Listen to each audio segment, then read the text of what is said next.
Sutra Teratai yang menakjubkan, Bab 7 Perumpamaan Kota Gad, Sinfasyang Sutra Teratai, episode 1060. Dengan akar keyakinan dan penerimaan yang dalam akan dapat bertemu Buddha. Dengan mendengarkan pengajaran suara dari Buddha, muncul keyakinan dan selanjutnya memahami dan menghayati prinsip kebenaran. Orang berkapasitas tajam memiliki keyakinan dan dapat memahami. Orang berkapasitas tumpul meski meyakini tetapi hanya mengerti setengah-setengah. Dengan akar keyakinan dan penerimaan yang dalam akan mampu menghapus pandangan sesat. Orang yang paham dan tercerahkan akan mampu menghapus kegelapan batin. Selalu memberitahu kepada semua orang tentang akar keyakinan.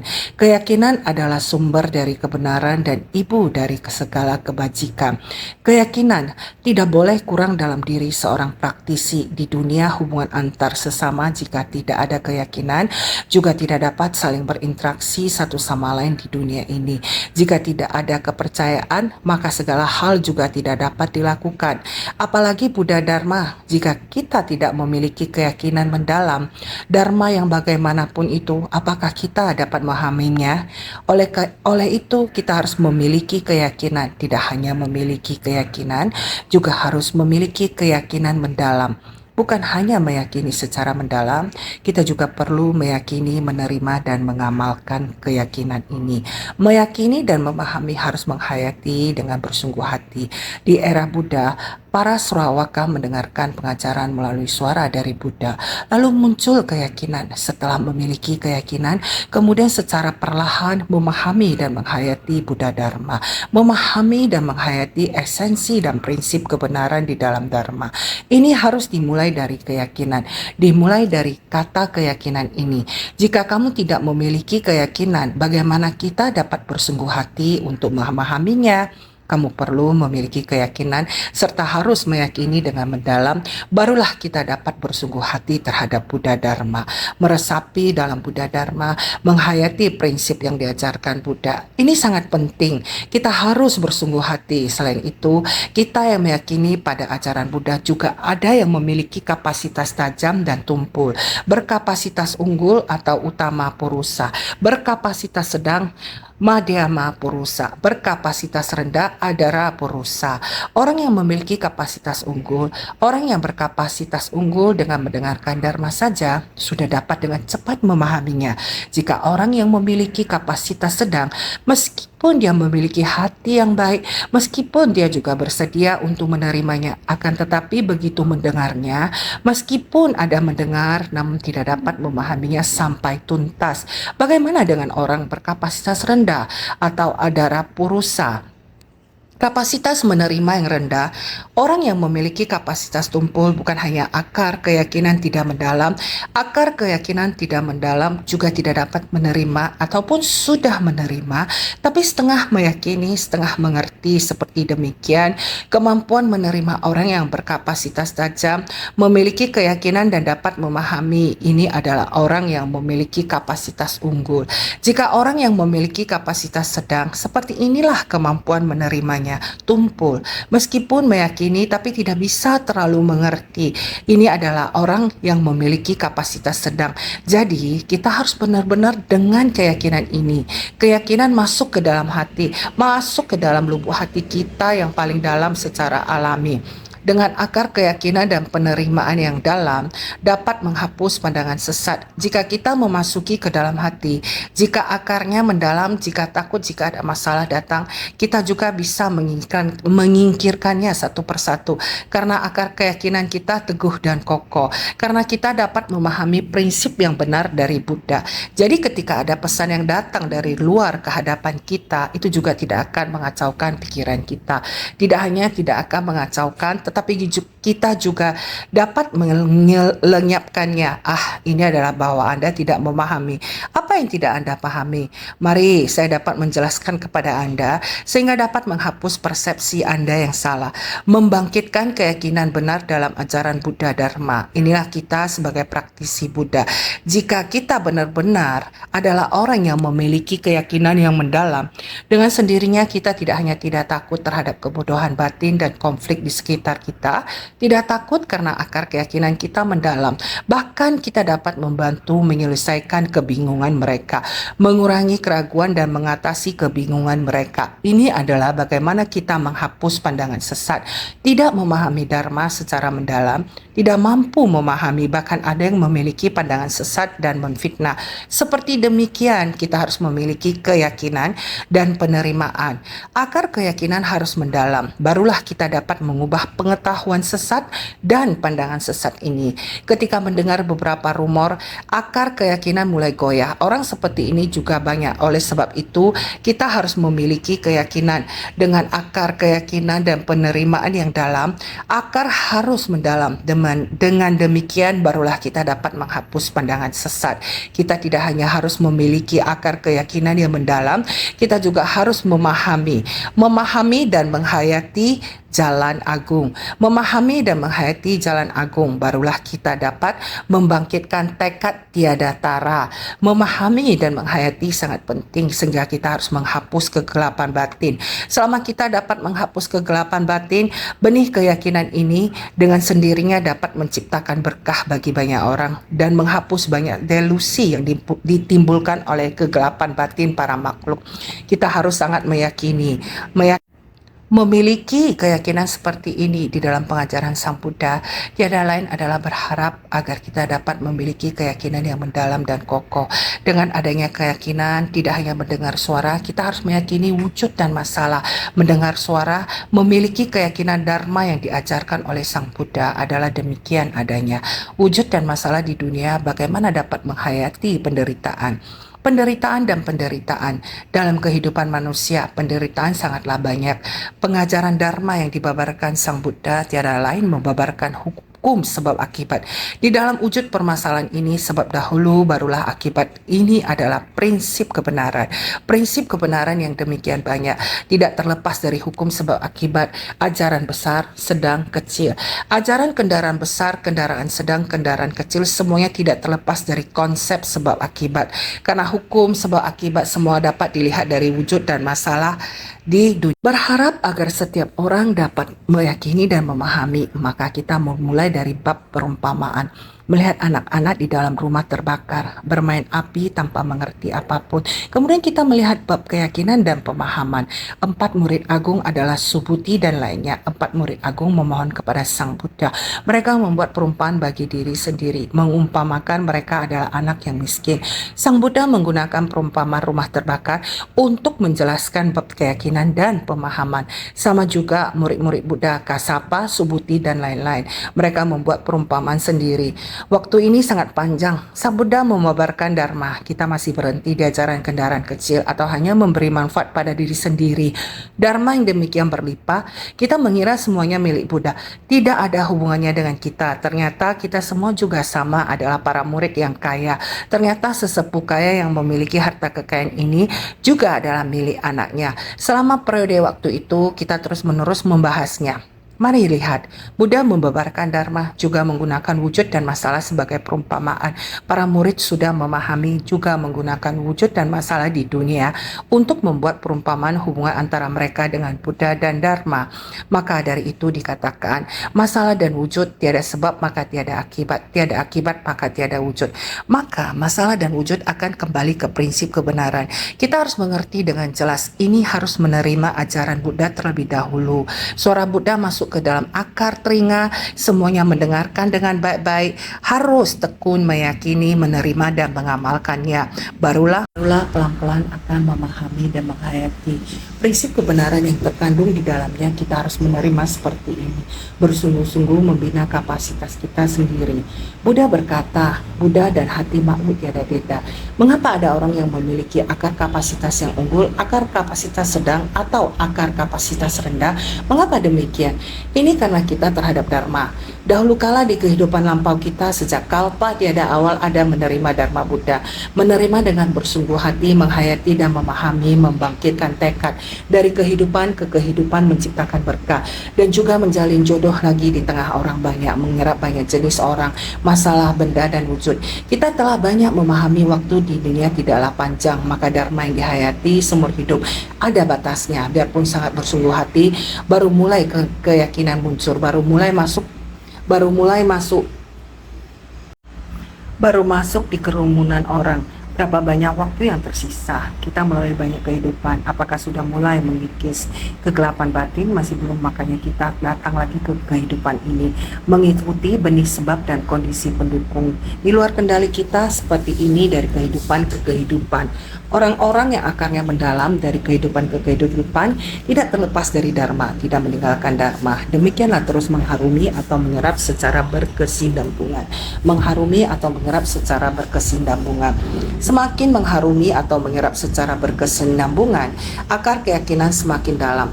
Pemahaman akan prinsip kebenaran semakin jelas, semakin mendengar Dharma, semakin mendekat, semakin memahami ini adalah orang-orang berkapasitas unggul. Setelah mendengar langsung muncul keyakinan, dapat memahami ini adalah menghayati prinsip kebenaran di tengah wujud masalah. Dalam satu kehidupan tidak ada cara karena kita di dalam kehidupan. Dalam setiap kehidupan kita mendekati Buddha Dharma. Meskipun mendekati, kemungkinan juga seperti ini. Ada keyakinan, saya sudah memahami, tetapi kita kurang praktek dalam tindakan nyata. Tidak menyatu dengan fenomena. Jadi meski memiliki keyakinan, namun tiada metode untuk memahami. Jika kamu tidak menyatu dengan fenomena, hanya bermodalkan keyakinan Dharma, saya mampu menyampaikan, banyak yang mampu saya katakan. Namun apakah kamu benar-benar menghayati dan memahami? Jika belum sepenuhnya menghayati dan memahami. Jadi ini sama dengan meski meyakini tetapi hanya mengerti setengah-setengah. Orang yang sangat pandai membabarkan sutra atau orang yang sangat fasih dalam melafalkan sutra. Namun ketika hukum sebab akibat muncul di hadapan atau ketika hukum alam muncul di hadapan, mereka juga akan takut dan gelisah, juga timbul kerisauan. Beberapa orang yang memiliki akar keyakinan mendalam ketika bertemu dengan hukum alam, mereka sangat jelas dan terang, datang dan pergi sangat leluasa. Pikirannya tidak serakah, pikirannya tidak terbalik ketika sebab dan kondisi matang. Demikianlah mereka akan terbebas. Inilah siklus kelahiran dan kematian dalam kehidupan. Terhadap Dharma sangat menghayati dan memahami. Biasanya ketika berbicara dengan orang-orang, banyak fenomena yang disatukan dengan prinsip kebenaran. Ternyata fenomena ini ada prinsip kebenarannya, meskipun bukan sangat formal dalam menyampaikan Dharma.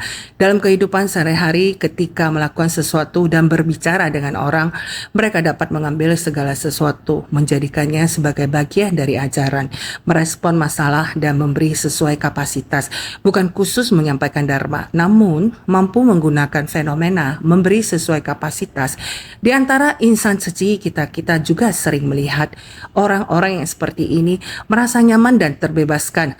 Drama Taai Silugu dari Kinmen. Drama ini adalah kisah nyata. Tuan Lee adalah demikian, merasa nyaman dan bebas. Dalam hidupnya hanya ada orang lain. Urusan orang lain sangat penting, urusannya sendiri boleh asal-asal saja. Terhadap urusan orang lain sangat serius. Benar saja, temperamennya memang seperti ini. Sampai akhirnya tetap begitu nyaman dan bebas. Dia berkata kepada istrinya, saya mau kembali ke sisi master. Anda harus lekas kembali ke Kinmen dan melakukan pelestarian lingkungan dengan inilah dunia ini, datang dan pergi dengan leluasa. Ini biasanya melihat dia adalah sangat ceroboh. Tetapi ketika menjadi relawan demikian bersungguh hati, berkelana dan bermain-main di dunia, tetapi setiap kalimat adalah Dharma dan semua yang dilakukan adalah untuk menciptakan berkah di kerumunan orang banyak. Kehidupan seperti ini berarti telah memahami Dharma. Memiliki keyakinan dan pemahaman ini bukan mesti meyakini tetapi hanya mengerti setengah-setengah.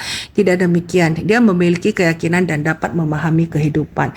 Rumah sakit suci di Taichung, Kuoming, Tuan Lee satu sisi rawat inap di rumah sakit, satu sisi masih bertugas sebagai relawan, tetap menjalankan kegiatan darul Menghibur diri sendiri mengendarai sepeda roda satu di dalam kamar rumah sakit, menghibur para pasien di sana memainkan lagu dengan meniup seruling. Hal yang sama dengan menghibur juga menghibur para pasien, membuat para pasien pikiran terbuka dan menjadi paham. Kehidupan adalah demikian adanya, benar-benar sangatlah leluasa. Maka akar keyakinan kita mesti mendalam dengan kuat, memiliki keyakinan dan dapat memahami. Kita tidak boleh hanya mengerti setengah-setengah, hanya memiliki keyakinan adalah mengerti setengah-setengah. Dengan begini sangatlah disayangkan. Dalam kehidupan saat ini, kita harus tekun terhadap dharma. Jangan seperti masa lalu, memiliki keyakinan namun mengerti setengah-setengah. Kehidupan kita di dunia sangat ini juga sama, adalah memiliki keyakinan tapi mengerti setengah-setengah. Dengan demikian sangatlah disayangkan. Tetap demikian, ketika hukum sebab akibat muncul, kita harus sangat tekun menggenggamnya, membawa fenomena hukum sebab akibat kembali ke kebenaran sejati. Maka kita terhadap prinsip kebenaran harus menghayati dan memahaminya.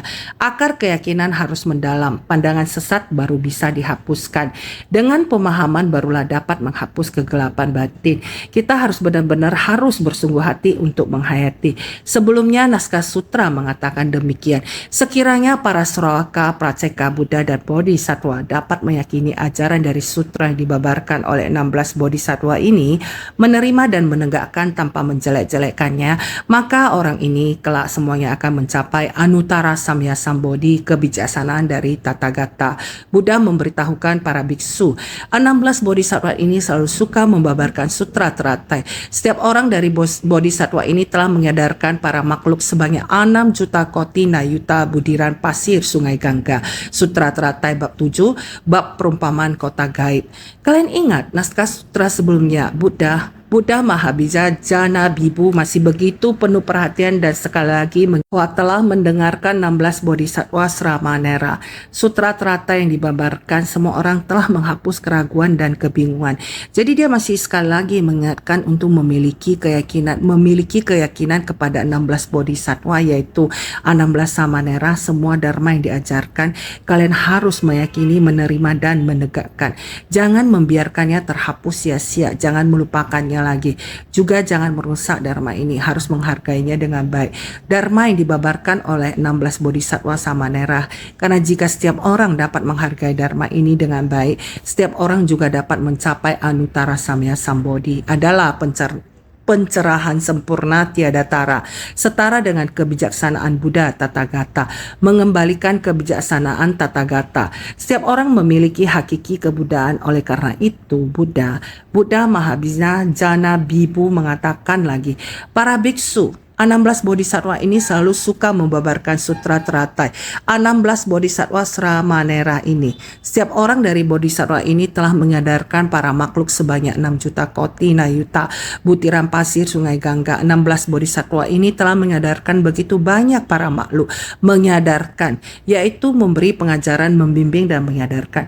Sudah ada begitu banyak masa lalu ke-16 Samanera ini satu persatu juga membimbing begitu banyak orang, menyempurnakan begitu banyak orang, makhluk sebanyak 6 juta koti nayuta, para makhluk sebanyak butiran pasir sungai Gangga yang tak terhingga jumlahnya. Ini adalah kewelas asihan Buddha Mahabija Jana Bibu. Berharap para makhluk bisa meyakini dan memahami. Keyakinan dan pemahaman sangatlah penting.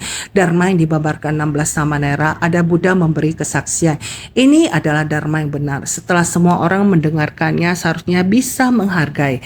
Harus tahu ke-16 Samanera ini bukan hanya pelatihan diri di masa kehidupan ini saja. Di masa lampau mereka sudah melewati para kediaman Buddha yang tak terhingga, sudah melewati pelatihan diri, juga demikian membimbing begitu banyak, dan dengan kelompok penjalin jodoh juga sangat banyak. Jadi semuanya harus bisa besar, benar-benar menghargainya. Ini adalah Buddha Mahabija Jana Bibu. Hati rasa iba dan welas asih terhadap para makhluk sekali lagi mengingatkan, teguh menjadi saksi, membuat semuanya punya hati hati yang teguh.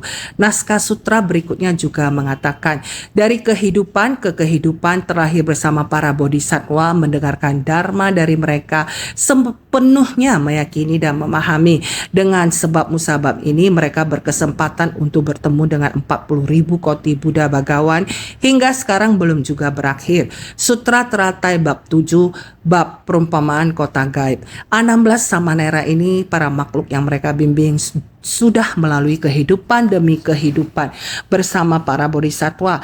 Dari kehidupan demi kehidupan mereka dibimbing oleh Buddha dan bersama para bodhisattva bersama-sama berkumpul di tempat sama. Di setiap ladang pencerahan mereka mendengarkan dhamma sehingga memperoleh keyakinan dan pemahaman. Karena sebab dan kondisi ini mereka sering ditemani oleh mitra bajik. Jadi dengan sebab dan kondisi ini mereka sudah bertemu dengan 40.000 koti Buddha Bagawan. Demikianlah di masa lampau, sekarang juga seperti ini, di masa depan juga akan seperti ini. Masih ada banyak dharma yang butuh waktu panjang untuk mempelajarinya sehingga mereka akan dari kehidupan ke kehidupan bersama-sama dengan banyak Buddha Bodhisattva. Demikianlah terus tanpa henti mengharumi atau menyerap secara kesinambungankan.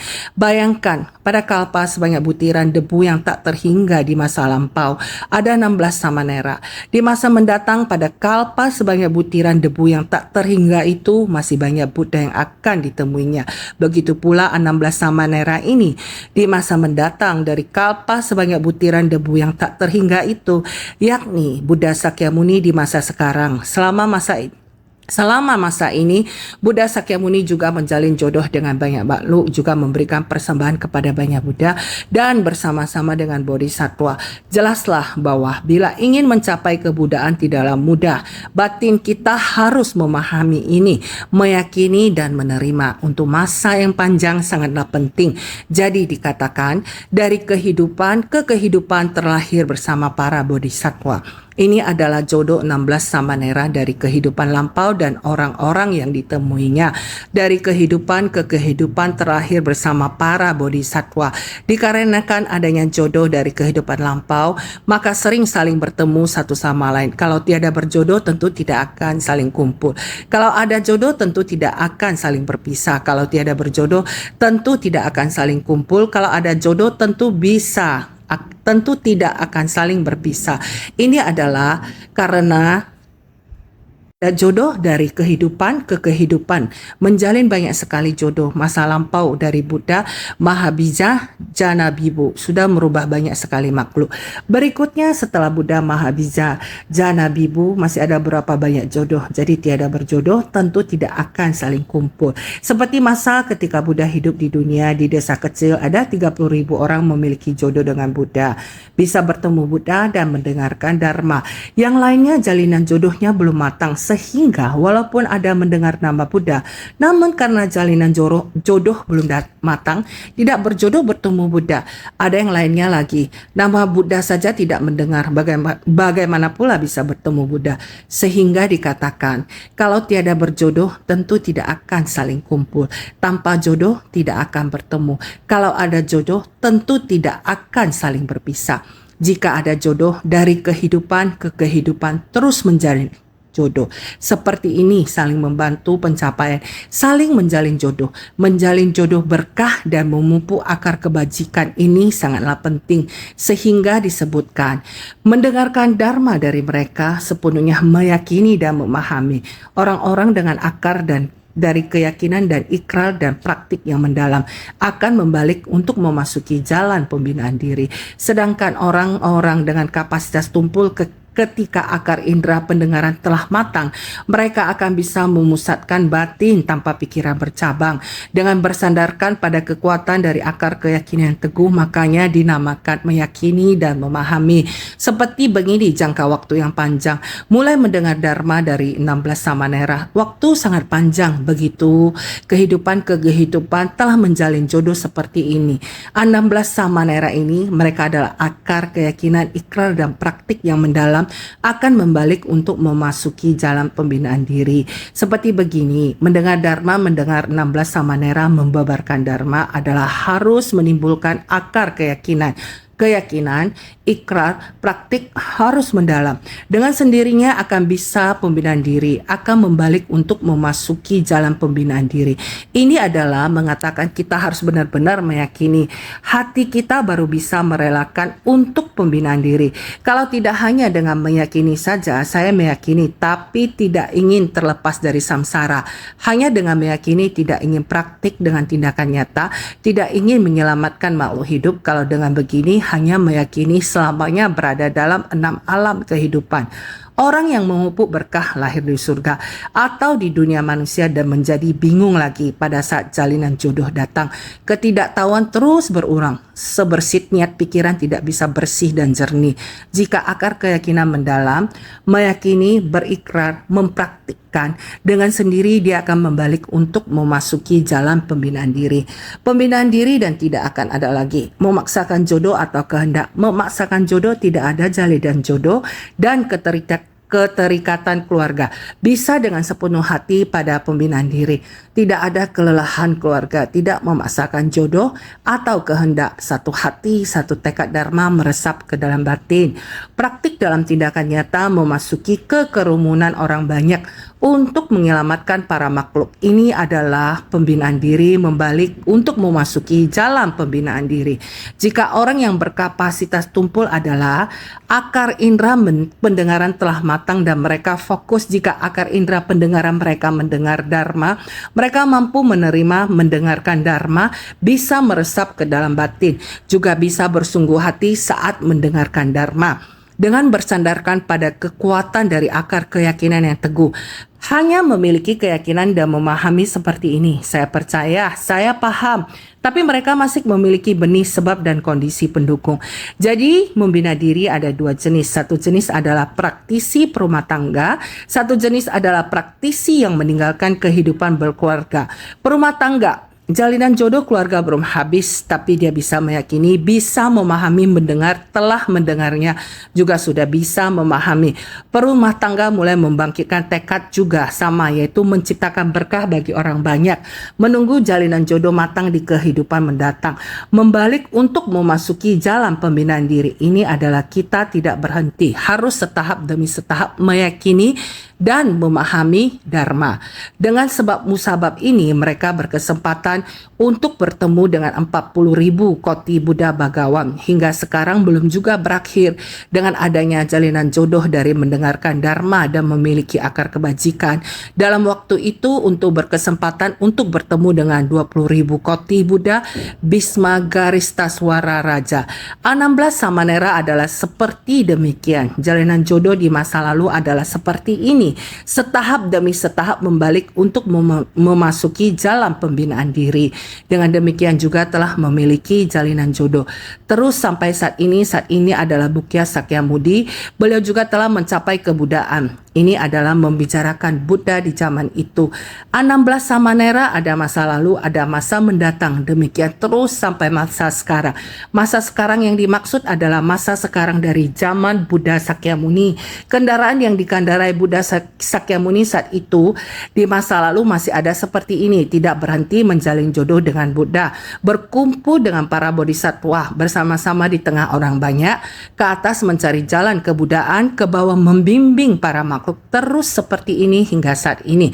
Masa mendatang jenis ini hingga sekarang ini belum juga berakhir. Sampai sekarang setelah mencapai kebudaan, maksudnya adalah tidak berakhir. Buddha tidak berhenti. Beliau masih ada masa mendatang.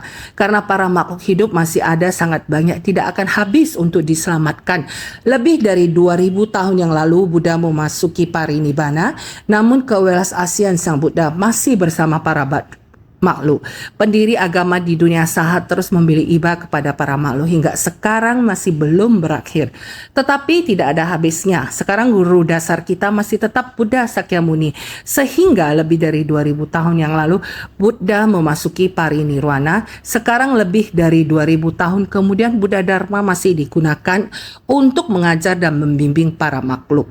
Dengan adanya jalinan jodoh dari mendengarkan dharma dan memiliki akar kebajikan, dalam jangka waktu itu berkesempatan untuk bertemu dengan 20.000 koti Buddha Bhisma Garistaswara Raja. Dalam jangka waktu itu kembali bertemu dengan begitu banyak Buddha. Jadi Pada 10 penjuru dan 3 masa, para bodhisatwa agung dalam semua persamuan sutra teratai dan semua makhluk saling bertemu satu sama lain. Tiada satu pun yang tidak memiliki jalinan jodoh istimewa dari kehidupan sebelumnya. Itu sebabnya dapat bersama-sama saling memberi manfaat tanpa habis-habis. Itu yang begitu panjang dan lama, dalam jangka waktu itu berkesempatan untuk kembali bertemu ada 20.000 koti Buddha, Bhisma Garti Wasra Raja. Waktunya benar-benar sangat panjang. Pada 10 penjuru, semua yang hadir di persamuan sutra teratai saling bertemu dengan semua bodhisatwa, dengan semua makhluk demikian saling bertemu satu sama lain. Saling bertemu satu sama lain, semua sebab dan kondisi demikian terus bertautan. Tiada satu pun yang tidak memiliki jalinan jodoh istimewa dari kehidupan sebelumnya. Demikianlah dari kehidupan ke kehidupan akan bertemu dengan bodhisatwa yang demikian dan bertemu dengan para makhluk yang demikian. Sama adalah teman persamuan terhadap para makhluk dengan menggunakan dharma untuk menyadari para makhluk dari kehidupan ke kehidupan adalah demikian. Ini adalah memiliki jalinan jodoh istimewa dari kehidupan masa lampau sehingga bisa saling memberi manfaat yang tidak habis-habisnya. Di antara satu sama lain saling memberi manfaat. Berteman dengan bodhisatwa datang untuk menyadari dan membimbing para makhluk. Ini adalah dari kehidupan ke kehidupan. Ini begitu lama dan panjang. Jadi bertemu dengan 40.000 koti Buddha Bagawan dan belum juga berakhir. 40.000 koti Buddha. Demikian terus bertemu dengan Dharma, bertemu dengan Buddha. Ini adalah tidak mudah. Bertemu dengan 40.000 koti Buddha Bagawan dan belum juga berakhir. Sariputta memiliki kapasitas yang tajam dan bertemu dengan 20.000 koti Buddha. Mereka yang memiliki kapasitas rendah akan bertemu dengan 40.000 koti Buddha, merujuk pada para Buddha yang berulang-ulang menampakkan kemunculan dan kelenyapan. Ingin bertemu dengan seorang Buddha yang datang dan ke dunia tidaklah mudah, dikarenakan 16 Samanera telah memberi pengajaran bagi para makhluk. Samanera ini bisa berjodoh bertemu dengan 40.000 koti Buddha Bagawan setelah masa Buddha Mahabhijna Janabibu. Sariputta memiliki kapasitas yang tajam dan bertemu dengan 20.000 koti Buddha. Kapasitas tajam, siapakah beliau? Apakah kalian tahu? Sariputra memiliki kapasitas yang tajam. Para murid Buddha Sakyamuni, Sariputra lah yang memiliki kapasitas yang tajam dan bertemu dengan 20.000 koti Buddha. Pada ladang pelatihan Buddha saat ini, yaitu ladang pelatihan diri Buddha Sakyamuni, Sariputta pada masa lampau juga demikian. Juga telah bertemu dengan banyak Buddha. Apalagi dengan kapasitas tumpul. Kapasitas tumpul harus bertemu dengan 40.000 koti Buddha barulah dapat memahami ajaran Buddha. Orang dengan kapasitas tajam akan bertemu dengan 20.000 koti Buddha untuk menyerap ajaran Buddha sehingga dapat memahami kebenaran ini. Namun untuk yang berkapasitas rendah, meskipun telah melewati masa 40.000 koti Buddha, tetap saja hanya akan mengerti setengah-setengah. Ini berarti tidak lagi bersungguh hati untuk menghayati sehingga merujuk pada para Buddha yang berulang-ulang menampakkan kemunculan dan kelenyapan, menampakkan wujud hingga mencapai kebudaan sehingga haruslah bertemu dengan orang berkapasitas tajam ataupun berkapasitas tumpul. Buddha terus bertemu dengan mereka dari kehidupan ke kehidupan. Orang yang memiliki kapasitas tajam akan dengan cepat menyerap dharma. Orang dengan kapasitas tumpul mungkin saja harus melewati 40.000 koti Buddha, harus melewati waktu yang demikian panjang bertemu dengan Buddha yang membabarkan dhamma, bukan tidak mungkin akan tersadarkan di kemudian hari. Singkat kata, di antara sesama manusia mempunyai mitra bajik, saya berjodoh denganmu. Satu perkataanmu, saya sudah memahaminya. Ada jodoh memahami, tapi tidak bersungguh hati selamanya. Seperti ini selalu mendengar dharma. Ada jodoh saling berbagi. Kesan tidak berjodoh, mendengarkan pun tidak mau walaupun sudah dengar, tapi tidak masuk ke dalam batin. Seperti ini, bagaimana bisa memahami dengan tuntas? Sehingga orang yang matang lebih dulu adalah tersadarkan. Inilah sebelum dan sesudahnya. Orang yang memiliki keyakinan dan pemahaman dharma sejati telah memasuki batin. Orang yang matang lebih dulu adalah tersadarkan. Setelah mengerti, setelah memahami, dia akan tersadarkan. Seperti Sariputra berada pada persamuan ini, yang pertama mendapat peramalan dari Buddha. Dia yang pertama sehingga Orang yang matang lebih dulu adalah tersadarkan lebih dulu. Sedangkan orang yang matang belakangan adalah tersadarkan belakangan. Sekiranya dalam jangka waktu ini senantiasa menerima ajaran kendaraan besar, maka mereka telah memperoleh pencapaian dalam kehidupan ini, kemungkinan tidak sampai. Orang yang ditemukan pada saat ini selalu dapat mendengarkan ajaran kendaraan besar. Sama juga bisa ada keberhasilan, tetapi sedang menuju keberhasilan, bukan telah berhasil, sehingga ini juga menjalin satu jodoh. Sehingga kemungkinan tidak sampai sekarang, yaitu sudah berada pada jangka waktu ini. Akar kebijaksanaan sangat tajam. Orang yang berkapasitas tajam, orang yang matang lebih dulu adalah tersadarkan lebih dulu. Dalam selang waktu ini adalah demikian. Ada orang dalam sedang waktu ini telah tersadarkan, ada orang yang menyisakan sampai masa mendatang, masih ada yang berada pada masa mendatang dari masa mendatang. Ini adalah harus tidak terputus dengan hati yang bertahan selamanya untuk menyadarkan para makhluk. Sekiranya dalam jangka waktu ini bertemu dapat, namun mundur dari besar, masih sama akan mundur dan menerima ajaran kecil. Sekiranya dalam jangka waktu ini bertemu namun mundur dari besar dan tetap menerima kecil, maka dalam kehidupan ini sepertinya belum berakhir. Sekarang kembali mendengar ajaran kendaraan besar. Tak peduli bertemu kecil atau bertemu besar, tetap belum tersadarkan dalam jangka waktu ini. Makanya hingga sekarang juga belum berakhir. Terhadap ajaran kendaraan besar tidak memahami secara tuntas. Kehilangan tekad luhur mulai dari awal, tetap saja mulai dari kendaraan kecil. Kapasitas unggul langsung matang, langsung tersadarkan. Selang waktu ini walaupun setelah mendengar ajaran besar, tapi mundur di selang waktu ini tetap saja mulai dari awal. Maka dalam kehidupan ini sepertinya belum berakhir. Orang yang demikian, orang yang di selang waktu ini masih banyak. Orang yang mulai dari awal masih banyak. Sekarang kembali mendengar ajaran kendaraan besar. Mulai dari awal mendengar ajaran. Tidak peduli bertemu kecil adalah demikian. Orang pada kendaraan kecil, bertemu besar tetap belum tersadarkan dalam jangka waktu ini. Sekarang baik orang dengan kendaraan kecil ataupun kendaraan besar, sekarang telah bersentuhan. Dia mendengarkan dharma walaupun ada membangkitkan tekad. Kendaraan besar, tetapi jika mundur di tengahnya masih merupakan kendaraan kecil. Sekarang orang yang melatih adalah kendaraan kecil. Pada masa lampau juga pernah melatih ajaran kendaraan besar. Demikian mundur sehingga mulai lagi dari awal. Ini karena niat keyakinan tidak kokoh, makanya hingga sekarang juga belum berakhir. Sehingga sekarang baru mulai menerima ajaran kendaraan besar. Orang yang sama datang dan pergi di antaranya waktu sangat lama. Niat masih belum kokoh sehingga mengetahui ajaran tetapi hanya mengerti setengah-setengah, tidak dapat memahami dengan tuntas. Sekarang baru mulai menerima besar, terus hingga mencapai nirwana dan memperoleh jalan. Terus menerus mundur, yaitu harus terus menerus mengulang kembali lagi dimulai dari kendaraan kecil. Seperti demikian tidak berhenti, terus sampai kita bisa memahami dengan tuntas, memasuki tata kita kembali pada sifat hakiki tata. Ini masih ada satu masa waktu sampai samsara mencapai nirwana. Terhadap samsara bisa pandangan terbuka. Datang dan pergi sangat leluasa sampai pada tahap ini baru benar-benar memperoleh jalan dharma. Dengan demikian sederhana melalui fenomena dapat memahami prinsip kebenaran.